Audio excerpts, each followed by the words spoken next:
De la sociedad feudal a la génesis del Estado moderno en la Europa occidental. El mundo medieval tiene ciertos elementos representativos, como son las dependencias personales. Esto en lo político viene siendo muy importante porque si tenemos el sistema feudal y tenemos el sistema feudo-vasallático, que son los que predominan entre los siglos X al siglo XIII, y viene a ser como la relegación del poder central hacia los vasallos y hacia los feudatarios. Sin embargo, en 1270 tenemos la génesis del Estado moderno, que es un proceso de larga duración que tuvo como elementos fundamentales a la guerra, la fiscalidad monárquica legitimada por el vato de las asambleas legislativas, la dinámica intelectual, la creación de un espacio nacional ligado a lo que es economía o ligado más a lo económico. Tenemos la nueva concepción de las relaciones entre gobernantes y gobernados, así como un nuevo modo de gobierno con funcionarios especializados de las universidades. Pero antes de eso tenemos los antecedentes de la sociedad feudal. Y como primer antecedente tenemos pues la atomización del Imperio Romano de Occidente, que trae cambios en la vida política de Occidente. Es decir, el imperio se atomiza o mejor dicho, se fragmenta en estructuras políticas más pequeñas, pero más fáciles de gobernar, con los limitados medios de la época. Y entonces desaparece la noción de Estado como entidad encargada del bien público de los gobernados, estableciéndose los sistemas más de dependencia vasalláticos, que reemplazan el derecho romano por las legislaciones bárbaras. El vasallaje es más como un contrato personal de protección que tenía el siervo hacia un gobernador, que era como tenía que pagarle para que éste no le haga daño, pagarle por protección. Sin embargo, tenemos que con la barbarie política surgen ciertos problemas. Por ejemplo, se suman las que se derivaban de esas relaciones entre lo civil y lo religioso, que terminaron afectando mucho a la Alta Edad Media en cuanto a situación política. Y como uno de estos problemas tenemos que se forman doctrinas políticas de parte de los miembros de la Iglesia que ya venían desde el siglo V, como la teoría de las dos espadas del Papa Geracio, que distingue entre dos jurisdicciones, la terrestre o potestas, el poder de administración o el poder de hecho, y la autoritas y la autoridad pontificia, también, o poder en sentido pleno y fuente de legitimidad. Y pues esto planteaba básicamente la cooperación entre ambos poderes, pero daba lugar a ciertos malentendidos, y entonces habían peleas entre el papado, el imperio y las monarquías. Luego también tenemos la finalidad religiosa, que era postulada como fin último del Estado y que desplaza lo que era su finalidad fundamental, la actuación en lo temporal. También tenemos que la Iglesia adquiere un papel predominante, gracias a la importancia que tenía su función sagrada, así como por su importante preparación en lo intelectual, ya que eran los depositarios de la cultura y de todos sus difusores. También tenemos el poder temporal del papado tras la creación de los estados pontificios basados en la donación constantiniana. En cuanto al sistema dominical, de origen romano, apoyaba a los señores laicos y religiosos. Este sistema incluía la tierra indominicata del señor y la tierra mansión, trabajada por siervos, junto con la explotación de recursos naturales como bosques, pastos, caminos y praderas. Vemos que en la Alta Edad Media empiezan a ver la diferenciación entre clases o factores de diferenciación social que tienen en cuenta los criterios jurídicos sobrevivientes del mundo romano, la libertad y la esclavitud. Por ejemplo, cuando hablamos de un libre, hablamos de aquel que depende únicamente del poder central. Puede circular y disponer libremente de sus bienes y ser juzgado por un tribunal de justicia, integrar el ejército y también formar parte del orden religioso. Pero cuando hablamos de un siervo, hablamos de personas que dependen de los señores locales, quienes los juzgaban, imponían impuestos y les permitían trabajar a cambio de servicios. También, así como el esclavo, se encuentra inserto en los sistemas de dependencia inferiores o no honorables. Luego tenemos la edad de la expansión y la sociedad feudal. Gracias a los diferentes especialistas en el tema, nuestra imagen de sociedad feudal ha sufrido ciertas modificaciones a lo largo del tiempo. Hubieron también cambios en la Europa del siglo XI, con la expansión territorial y climática y la importancia de los sistemas fluviales. El control de recursos naturales y el proceso de deforestación aumentaron con obras como construcción de canales y diques. La expansión económica se debió a la empleación precisamente de la tierra cultivable y las roturaciones, favoreciendo a los señores feudales como el derecho al ban. También tenemos que se crearon relaciones de dependencia entre los siervos y los señores, con varias cargas arbitrarias. Las mejoras agrícolas incluyeron la roturación de cultivos y el uso de animales de tiro. Todas estas mejoras preparaban el camino hacia lo que iba a venir a ser la revolución industrial en el siglo XVIII, con un enfoque en la calidad de los tejidos y la lealtad y fraternidad en los gremios. Entonces, pues vemos que la génesis del Estado moderno se va dando con la lenta disolución del sistema feudal, con la expansión agrícola y con el incremento del poder de la Iglesia y los estados pontificios. La génesis del Estado moderno, del feudalismo a la concentración del poder monárquico. La historia de Europa ha sido testigo de una serie de transformaciones profundas que moldearon las bases de lo que hoy entendemos por Estado. Si bien el concepto moderno surge en un proceso largo y complejo, podemos rastrar sus orígenes en un contexto caracterizado por la descomposición del sistema feudal, que había dominado gran parte de la Edad Media. Este proceso, impulsado por tantos factores internos como externos, marcó el camino hacia una nueva forma de organización política, social, económica, en pocas palabras, el Estado moderno. ¿Cómo y por qué se produjo esa transformación? ¿Qué elementos de la sociedad feudal debieron ceder para que el poder centralizado tomara esa fuerza? Para responder esas preguntas es esencial entender el sistema feudal y las dinámicas sociales que le permitieron sostenerse durante siglos. El feudalismo era una estructura basada en relaciones personales de dependencia y lealtad, donde el monarca o el emperador dependían del apoyo de sus vasallos. Bueno, a cambio de tierras y privilegios, estos vasallos ofrecían apoyo militar, participaban en la administración de territorios y ejecutaban la justicia, ya sean los niveles más bajos o medios. Sin embargo, esta relación, aunque sólida en apariencia, tenían fisuras que con el tiempo minarían su estabilidad. A medida que avanzaba la Edad Media, estas fisuras se convertían en unas profundas grietas. El sistema feudal y las sus tensiones internas. El sistema feudal tenía una lógica y sencilla pero efectiva. El rey cedía tierras a cambio de servicios, generalmente de carácter militar. Los señores feudales o vasallos en este esquema no solo administraban tierras, sino que se convertían en autoridades locales con cierto grado de autonomía. Sin embargo, esta estructura dependía de gran medida de la lealtad personal entre el señor y el vasallo. Con el paso de los siglos, este vínculo personal empezó a erosionarse.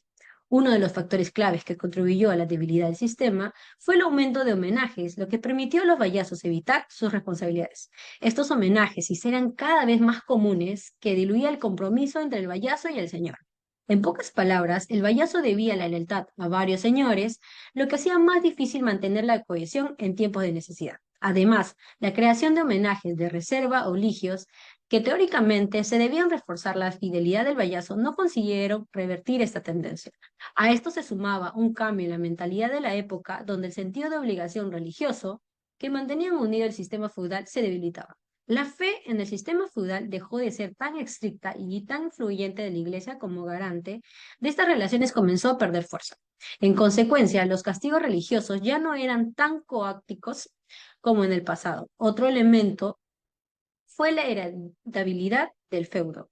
Inicialmente, el feudo no era una propiedad privada del vasallo, sino que una cohesión temporal que debía revertir el señor cuando el vasallo moría.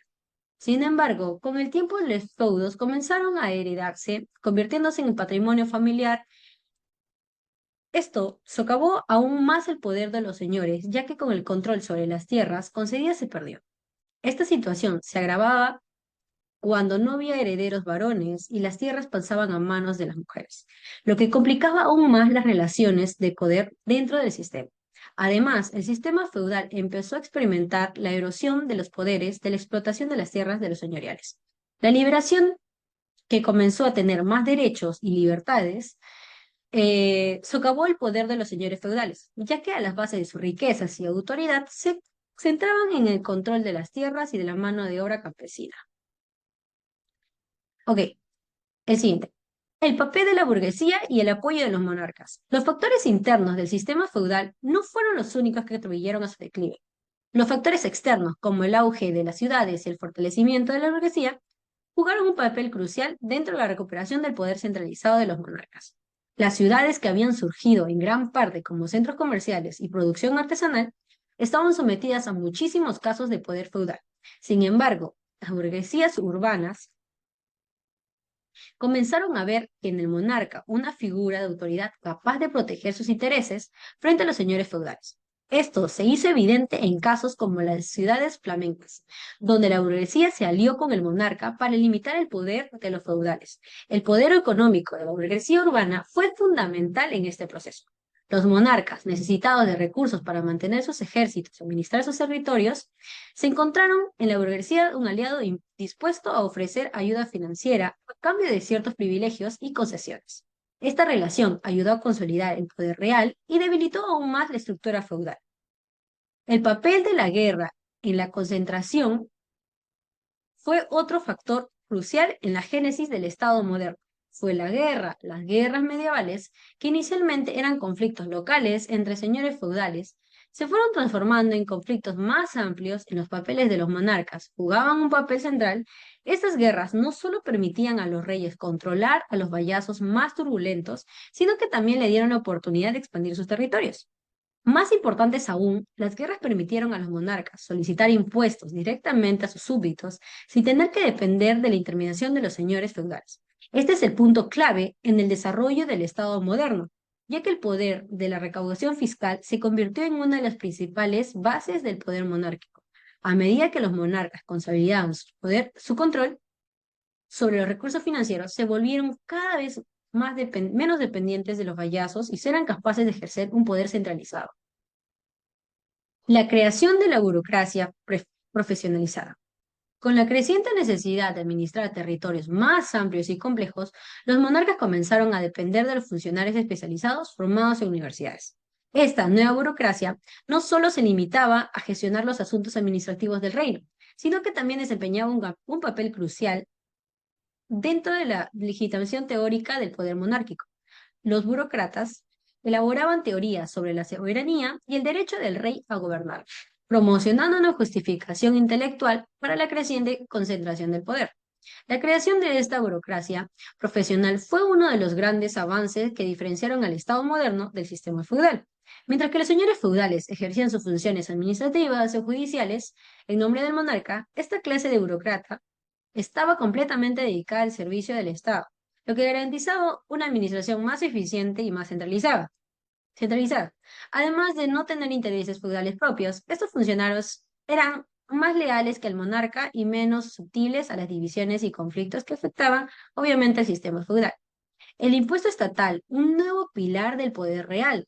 Uno de los elementos más importantes del Estado moderno fue la creación de un sistema de tributario estatal.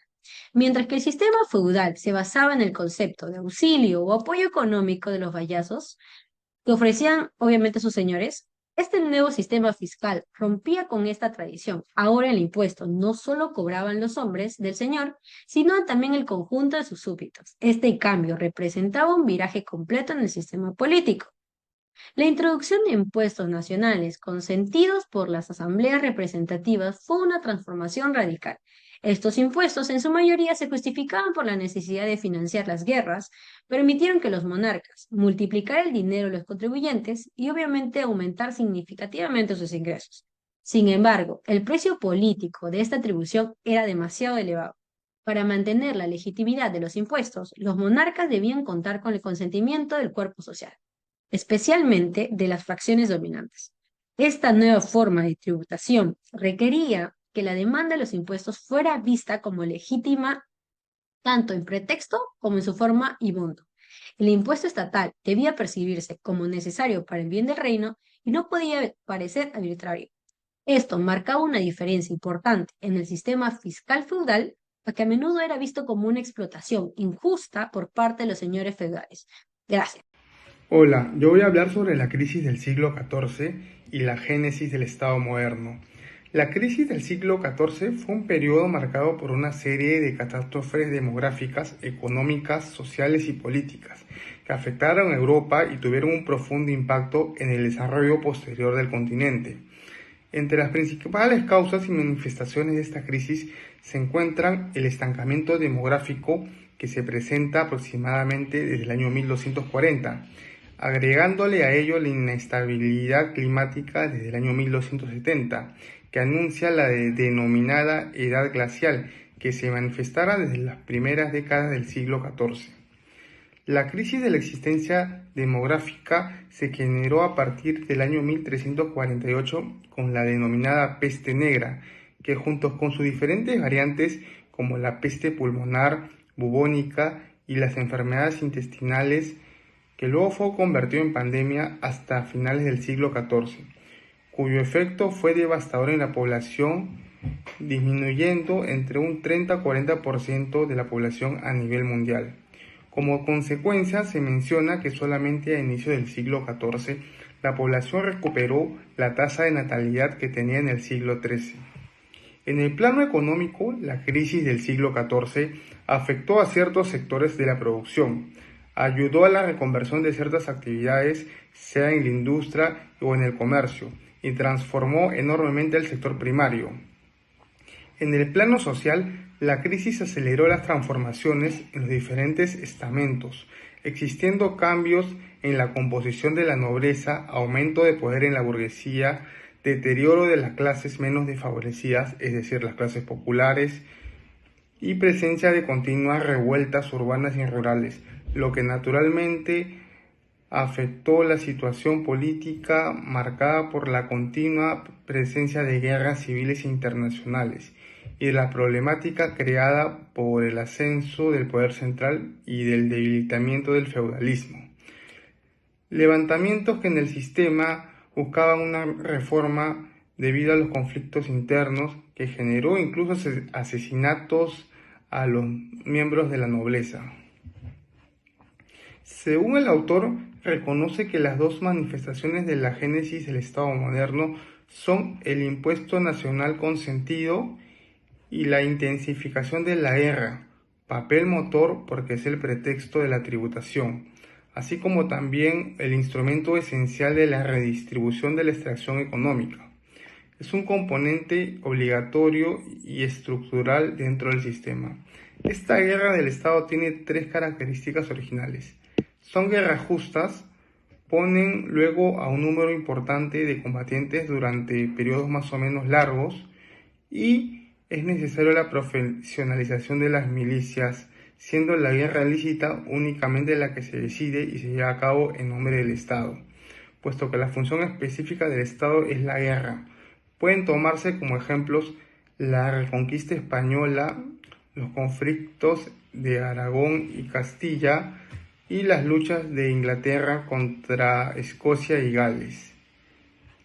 El problema planteado por el impacto económico del impuesto hace difícil evadirlo y se constata que no habrá sido posible la extracción estatal si en ese periodo de crisis no hubiera existido grandes masas monetarias. Así, este estado de guerra o estado moderno hubiese sido inimaginable sin la presencia de una economía monetaria. Por otra parte, el desarrollo de los estados en Occidente estuvo estrechamente vinculado al crecimiento que se presentó en los siglos anteriores a la crisis. Por último, los trastornos que tienen las estructuras de poder implican el nacimiento del impuesto estatal, nacional y consentido. Ha estado ligado al trastorno de las estructuras mismas del sistema feudal en los diferentes territorios de Europa.